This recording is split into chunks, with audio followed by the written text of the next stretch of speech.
ꯆꯧ two ꯑꯗꯒꯤ ꯏꯁꯤꯡꯁꯦ ꯐꯖꯗ꯭ꯔꯥ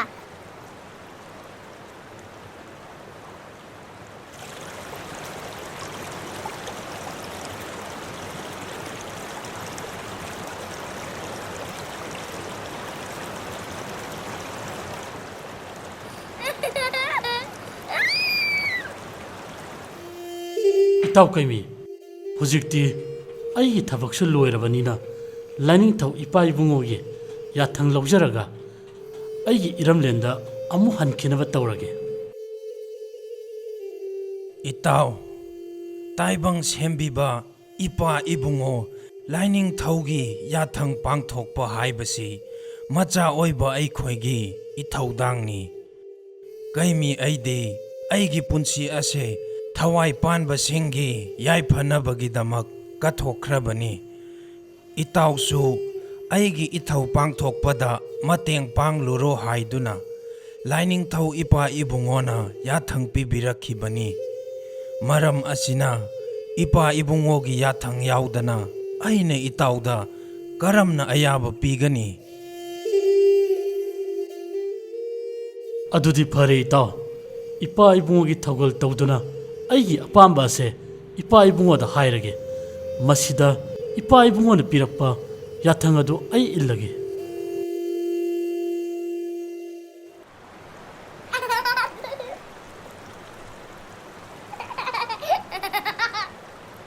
ꯄꯥꯟꯊꯣꯏꯕ ꯏꯁꯤꯡ ꯆꯥꯎꯕ ꯂꯥꯛꯑꯣ ꯆꯠꯂꯁꯦ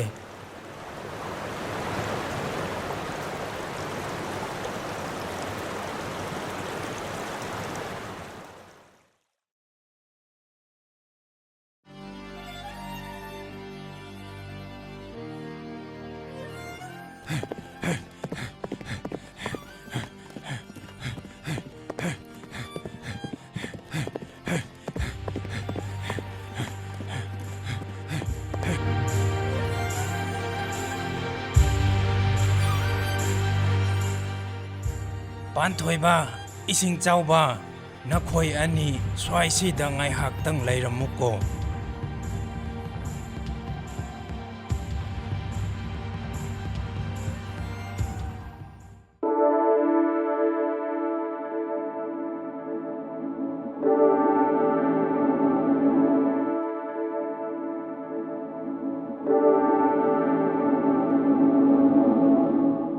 ꯇꯥꯏꯕꯪ ꯄꯥꯟꯕ ꯑꯁꯤꯗ ꯂꯩꯔꯤꯕ ꯊꯋꯥꯏ ꯄꯥꯟꯕꯁꯤꯡꯕꯨ ꯂꯝꯖꯤꯡꯕꯤꯔꯤꯕ ꯏꯄꯥ ꯏꯕꯨꯡꯉꯣ ꯅꯆꯥ ꯀꯩꯃꯤꯅ ꯏꯄꯥ ꯏꯕꯨꯡꯉꯣꯕꯨ ꯄꯨꯅꯦꯝꯖꯔꯤ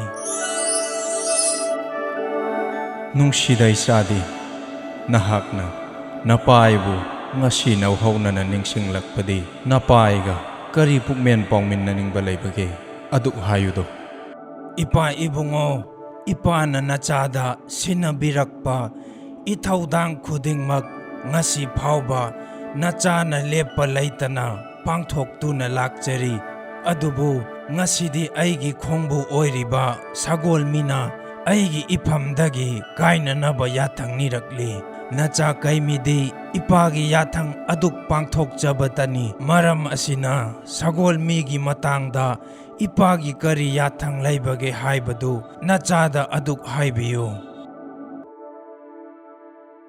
ꯇꯥꯏꯕꯪ ꯑꯁꯤꯗ ꯊꯋꯥꯏ ꯄꯥꯟꯕ ꯑꯣꯏꯅ ꯄꯣꯛꯂꯤꯕ ꯈꯨꯗꯤꯡꯃꯛ ꯃꯄꯨꯒꯤ ꯂꯩꯀꯣꯜꯗ ꯃꯥꯒꯤ ꯁꯤꯟꯊꯥ ꯄꯥꯡꯊꯣꯛꯂꯨꯅꯕ ꯂꯥꯛꯂꯤꯕꯅꯤ ꯃꯔꯝ ꯑꯁꯤꯅ ꯁꯒꯣꯜꯃꯤꯁꯨ ꯃꯍꯥꯛꯀꯤ ꯃꯔꯝꯂꯦꯟꯗ ꯄꯥꯡꯊꯣꯛꯀꯗꯕ ꯁꯤꯟꯊꯥ ꯌꯥꯝꯅ ꯂꯩꯔꯤ ꯑꯗꯨꯅ ꯃꯍꯥꯛꯀꯤ ꯑꯄꯥꯝꯕꯁꯤꯗ ꯑꯩꯅ ꯀꯔꯤꯁꯨ ꯍꯥꯏꯅꯤꯡꯉꯥꯏ ꯂꯩꯇ꯭ꯔꯦ ꯏꯄꯥ ꯏꯕꯨꯡꯉꯣ ꯏꯄꯥꯗꯤ ꯄꯨꯝꯅꯃꯛꯀꯤ ꯑꯊꯣꯏꯕꯅꯤ ꯊꯋꯥꯏ ꯄꯥꯟꯕꯁꯤꯡꯒꯤ ꯃꯄꯤꯅꯤ ꯃꯄꯥꯅꯤ ꯇꯥꯏꯕꯪ ꯑꯁꯤꯗ ꯊꯣꯛꯂꯤꯕ ꯊꯧꯗꯣꯛ ꯋꯥꯊꯣꯛ ꯄꯨꯝꯅꯃꯛ ꯏꯄꯥ ꯏꯕꯨꯡꯉꯣꯅ ꯈꯪꯕꯅꯤ ꯃꯔꯝ ꯑꯁꯤꯅ ꯃꯔꯥ ꯂꯩꯖꯗ꯭ꯔꯕ ꯊꯋꯥꯏ ꯀꯌꯥ ꯑꯃꯒꯤ ꯄꯨꯟꯁꯤꯕꯨ ꯀꯟꯕꯤꯕꯗ ꯏꯄꯥ ꯏꯕꯨꯡꯉꯣꯅ ꯅꯆꯥꯁꯤꯡꯒꯤ ꯃꯇꯦꯡ ꯄꯥꯡꯕꯤꯌꯨ ꯊꯣꯛꯂꯒꯗꯕ ꯐꯠꯇꯕ ꯊꯧꯗꯣꯛ ꯀꯌꯥ ꯑꯃ ꯅꯆꯥꯁꯤꯡꯗ ꯈꯪꯍꯟꯕꯤꯌꯨ ꯁꯒꯣꯜꯃꯤ ꯂꯥꯟꯖꯗ꯭ꯔꯕ ꯊꯋꯥꯏ ꯀꯌꯥ ꯑꯃꯕꯨ ꯀꯜꯂꯨꯒꯦ ꯍꯥꯏꯗꯨꯅ ꯊꯧꯅꯥ ꯐꯅ ꯊꯣꯛꯂꯛꯂꯤꯕ ꯅꯈꯣꯏꯕꯨꯗꯤ ꯏꯄꯥꯅ ꯊꯥꯒꯠꯂꯤ ꯑꯗꯨꯕꯨ ꯇꯥꯏꯕꯪꯒꯤ ꯀꯨꯝꯍꯩꯗꯤ ꯊꯋꯥꯏ ꯄꯥꯟꯕꯁꯤꯡꯅ ꯈꯪꯐꯗꯦ ꯃꯗꯨꯕꯨ ꯈꯪꯅꯕ ꯍꯣꯠꯅꯕ ꯍꯥꯏꯕꯁꯦ ꯃꯄꯨ ꯃꯥꯒꯤ ꯑꯄꯥꯝꯕꯒꯤ ꯃꯥꯌꯣꯛꯇꯅꯤ ꯉꯁꯤꯒꯤ ꯑꯣꯏꯅ ipana nakhoida haigadabadi nangi haurakpham khak kawganu koisa sa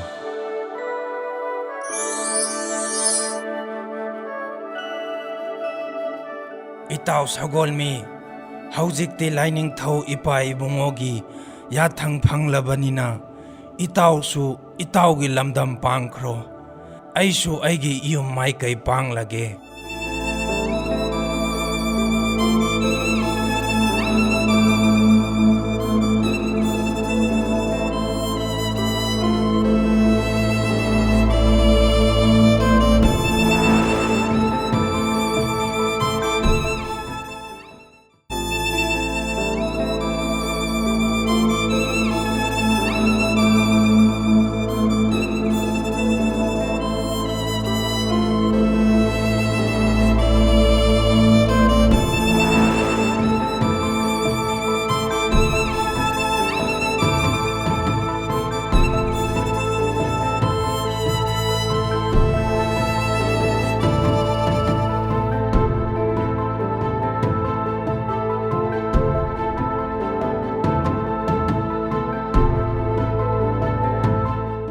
Iban Keimi sigi lamse kari ko bage is ununga se yang sawi Panthoiba mafam se lanpung khulen haiba mafam aduni mafam asi aigi pokna famni matam amada loikhaga aiga angang oiringaida chen chongduna sanakhiba mafamni adubu haujikti ahongba yamna leiramle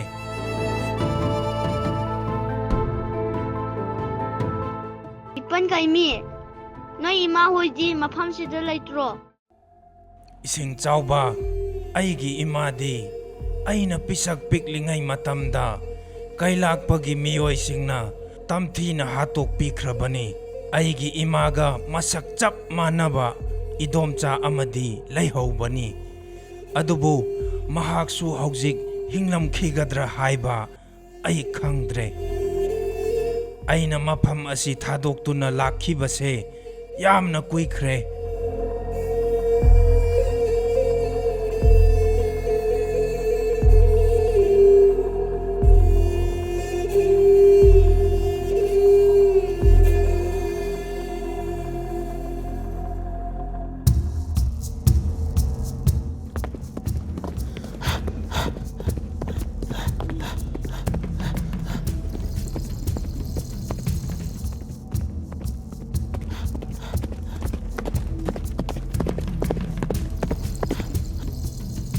Iban Keimi ale sagol ami ama sagol kana thawdale ha ya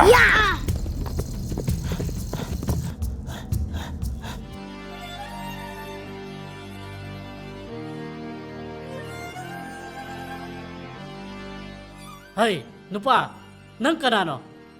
Aduga kari maramgi mafam asida leiramlibano ha?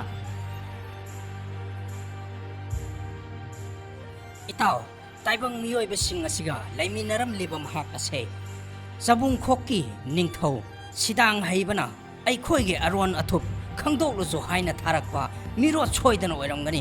Haujik ta chenkhiba sabung lokki lanmi sing aduga langminaba soidana oiramgani. kai do he doi la hai do doi da lali akhoi karamataga mari leina de Henga, nang tumena layo.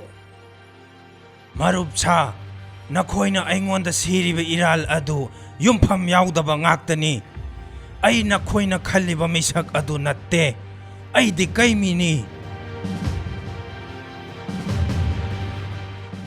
Hai, nupa, nangi mingasi takrabung tawe. Laklo, ining tawgi manakta sasi.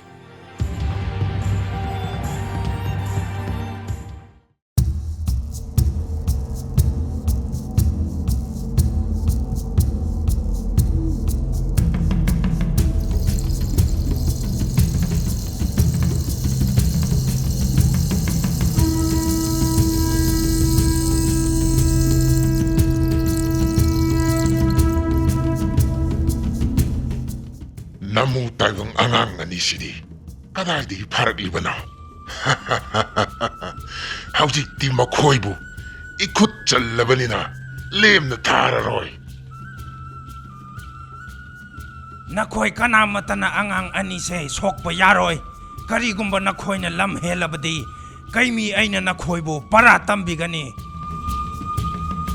Nasana kari kongna oiraga. Aikugi yeknaba oiriba. Namu taibong miyoiba singnasi. Kangkat ke hotnaribra. Yeknaba bu sagut badi. Nangsu aikugi yeknabani. Nangbu chairak bipam to'i. Aikugi yeknaba oiriba. Keimi kaijau singbu maithi bapibada. Taibang miyoiba singna aikugi mating pangkibani. Karisu khangjadriba angang ani asida. Nangna maral sibadi aina yaba ngamloi. Maral leiba leitaba. Madu aikoina upam thokte. Namu taibang miyoiba khudimang kai khungnau aikogi yeknabani. Makoina hanjin aikoida khatnaba hawbani. Itaw, nupa si singnaba ama laibagi aikoina pharaga purakpani. Ining thauda wael bichar tawhanke. He nipa, satlu. Angang sa nakhoi ani mafam swaida ngaihaktang leiramu. Adu Ipan Keimi, kay mayam sida aikoida kasu tawroidro.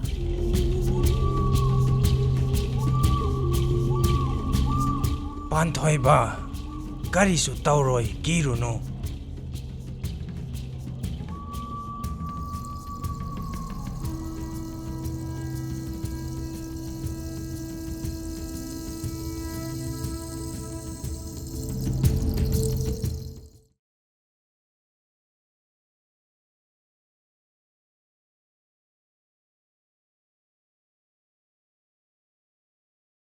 Ining thau lamhen tu hen ban nupa asi aikhoi gi konum gi akhoi bada namu taibang mioi ba angang ani khakka koisat satuna lairam bada nanai aikhoi na thengna jaduna pharaga mafam asida purakpani mahak asi sabung khokki ning thau saidang heibagi aron ba lanmi soidan oram gani haina nanai aikhoi na singna jai mabu ningthina wahang pahong amukta tawbiu Hey nupa nangdi yengbada kai khongna wei khoigi ni sumalida hayu nang kanano aduga kari maram gidamak lanpung kholen lamdam masida laklibano Ngakpigani ining thau matam amada kailakpa amadi magi khongloi singi makhutta tangoi tana mangluraba aigi pokna phamlamdam oiriba lanpung khulen asi mara tapna ingna chikna palamba asi ubada ai yamna nungaiba phawi lamdam masi nangi pokna phamni haiba hayu nupa adudi nang kanano matam amada apokpa apokpibu kailakpa amadi magi kailan misingna mihathina hatokpi khraba kaimi amadi loikha haibadu aini kaimi loikha haiba nangi mingsidi angakpa ming haiduni kaimi loikha haibadi mioi anigi tongan ba ming natra nangi naming ani subra aigi mingna kaimi aduga aigi inaw nupagi mingna loikha kawi loikha haibashina nangi nanaw adudi nangi nanaw nupadi kadai ai loikha ni ya he nipa nangwanda wahang hangliba si lanpung khulen gi ning thauni kawrabra ining thauna hangba wahangda nangna karem ka thaina badi nang mi usitribra ha ining thaugi manai achan basa ai wa haige taw ai kaimi ni aduga aigi inawgi mingna loikha kawi adudi nangi nanaw loikha di kadai ai loikha ni ining thau masigi nupa asi ining thauda karem nabni mahakpu ahakpa chairak pibiu yengu nupa lamdam masi nangi pokna phamni haibugidamak aina nangi soirol mayam mama tumin na tado na lakpani. Arabo, nang di ning thaw amada karamba taksi kasi sanalon utkani kongdaba misak na makoyramlay. Maram masina nakakbuhay na sa irak soy na napiwigani.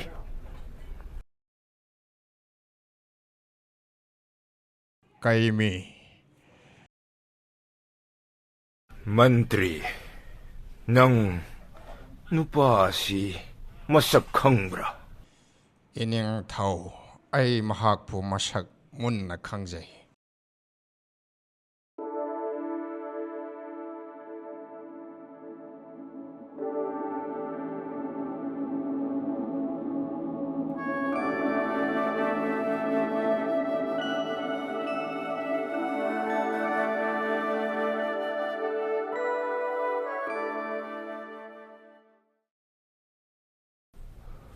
Asaan ba? Nangga iga mapam masida unabadi leibak asigi kari aruba aruan ba wapam leirabagi aduk hayudana. Ining thau ngasi nanay na ining thau gi maphamda thamjagadawriba wafam lijagadawriba wari pumnamak yamna maru oiba ngaktani.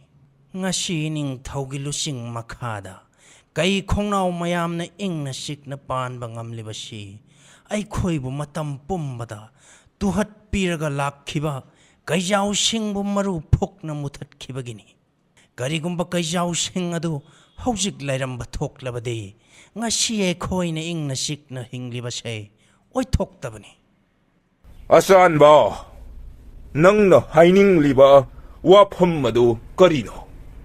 Aingonda amuktang wakal talo. Ining thau nanay na haijaningbadi ngasi aikhoi-gi lanmi singna mafam masida phaduna purakliba nupa asi kanasu natte. Ikoi-ikoidana aikhoi-gi yeknaba oiriba kaijau singbu maru phokna manghankiba Keimi haiba mathauna leiraba nupa aduni. Maram masina mahakpu phajinduna thambagi mahutta ningthina luna chana tawduna themlaga aikhoi-gi lanmi singbu lusing hanbana aikhoi pumnamakki afaba oigani. Asaan ba? Nahak na hairiba wapam sing adu sumlambadi ay. Adubu, namu taibang miyoiba singa loina dunatta leibana mangonda thajaba thambadi yaroi.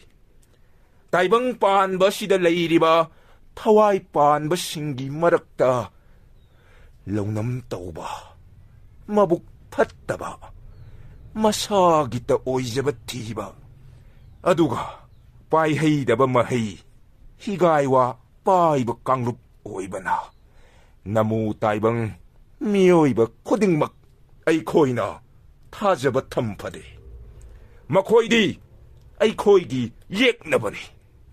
Keimi haiba nupa sidi namu taibang miyoiba singa matam pumbada loina dunatta leiba kai khongnauni.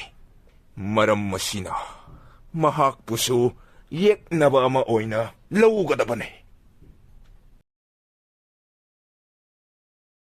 Ngakpigani ining thau Keimi-gi maramda aikhoi-na udaba khangdaba yamna leiri.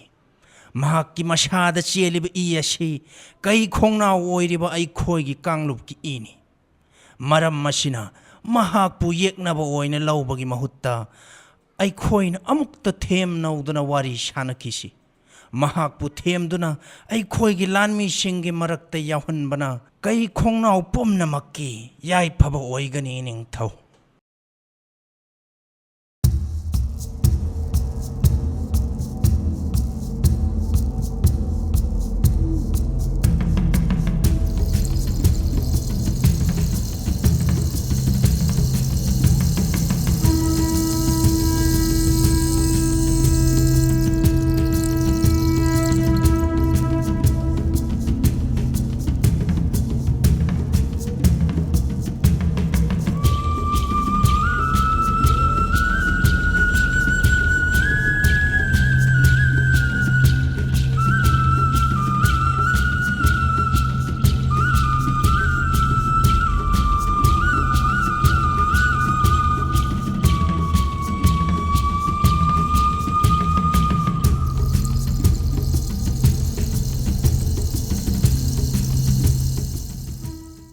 Keimi, nahaksu kay khongnau aikoigi asengba ini. Mafam masi nahakki haurakpham nayumni. Phatraba kaijau singgi makhutta miyot minai kaya nangkraba matungda ining thauna kanna hotnajaduna anauba laingak ama semlakpani. Nahaksu mafam masida ningthina khunda laitaduna naramdam masibu semgat sagatpada achauba thaudang lauba ining thauna pamli. Asanba, nangna hairiba wafam adumakti aidi haikidena. Ngakpigani ining thau. Keimi bu masak hana amukta khangkisi. Aikoigi I oiriba mahakpu lausensi. Mahaksu magi pokna pham oiriba lanpung khulen na sibu soidana nungsiramgani. Angamba ai mafam masida pokhibani. Mafam masi aigi haurakphamni. Iramdambu nungsijabagi ai mafam asida lakibani. Aina purakliba isa saklaba angang anisibu nakhoina tekta kaidana thambiriba makai ai nakhoina haiba yagani. Aduga karigumba angang anisigi matu nama phawba soklaklabadi ai tuminna khak lairoi. Masimadi nakhoina kaugano. Iya, karisulay taba nang gumbamanaso ning towing on the sing na tunang nganjabasari. Nang ning tow poksiyegi itik kongal muraho. Tabra, karakaralay. Lamhen to hen ba. Taxi kasi yaw daba matong maram kang daba nupa si pao. Aduga, kay sumsangwen nung da namsindra tamkaw. Ngakpigani ining thau amuk tatap thabiko. Marup Keimi ining thau da bebar kaiba wahi yaukre. Ining thau da lale haina amuk da haijau.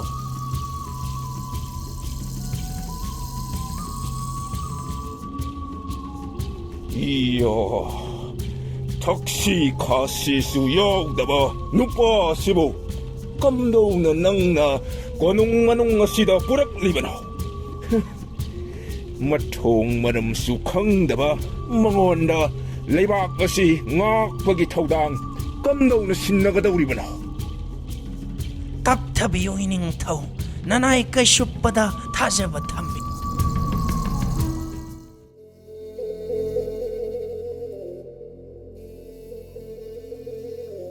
Ipan Keimi, noigi lamse mi yamna phatte moigi lami singna aikoibu nungsidrise kaigino. Nungsidaba natte panthoiba moina nakhoi anibu masak khangdaduna tauribani. Ipan Keimi, swai mi singje kai makok yamna pali mi makok panba amuta ude. Ising chauba nangi ipan Keimi su kai makok pali sidi. Ipan Keimi di moiga sumanade moidi yamna phatte.